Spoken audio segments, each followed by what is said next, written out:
by Vikram Bihari।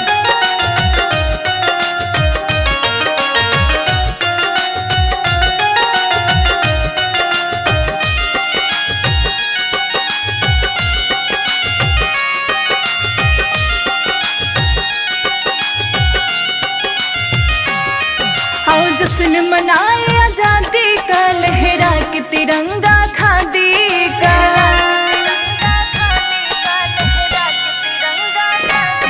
आओ जश्न मनाए आजादी का, लहरा के तिरंगा खादी का।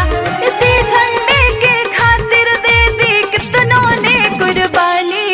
ये झंडा है बलिदानी, सुन लो हर एक हिंदुस्तानी।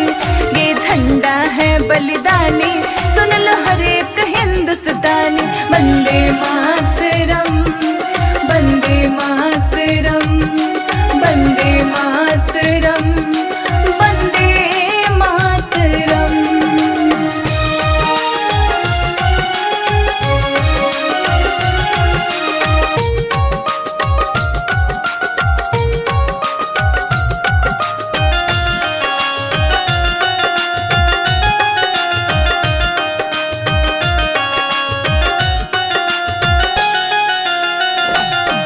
जब देश गुलामी के बेड़े में जकड़ के अपना कराह रहा, मिल जाए हमें आजादी हर देशवासी था चाह रहा।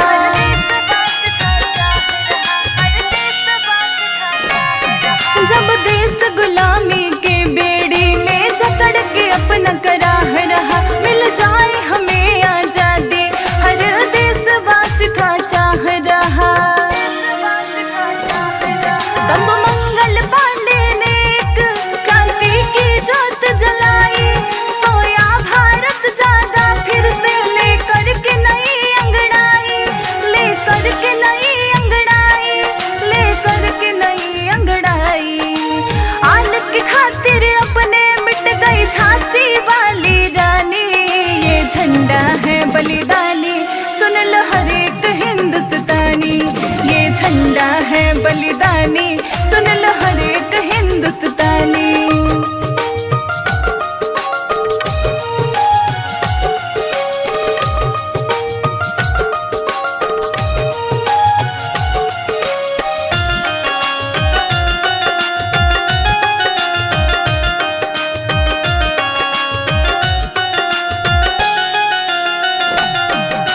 अपना अपना भारत कह कर देश धर्म को बांट रहा।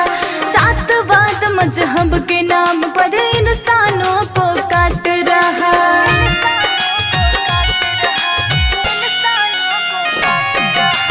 अपना अपना भारत कह कर देश धर्म को बांट रहा। जातवाद मजहब के नाम पर इंसानों को काट रहा। अब बंद करो ये झगड़े, सब राष्ट्रवाद बन जाओ। हर घर में तिरंगा लहरे, मिले आज कसम ये खाओ। मिले आज कसम ये खाओ, मिले आज कसम ये खाओ। दे प्यारा जो मिलकर गाए, सुन लो अमर कहानी। ये झंडा है बलिदानी, सुन लो हर एक हिंदुस्तानी। ये झंडा है बलिदानी, सुन लो हर एक हिंदुस्तानी। आओ जश्न मनाए आजादी का, लहरा के तिरंगा खादी का। इसी झंडे के खातिर दे दी कितनों ने कुर्बानी।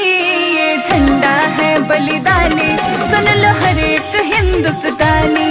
ये झंडा है बलिदानी, सुन लो हर एक हिंदुस्तानी। Lavanya recording studio, Rasulpur Korigaon, Bhagwanpur, Vaishali.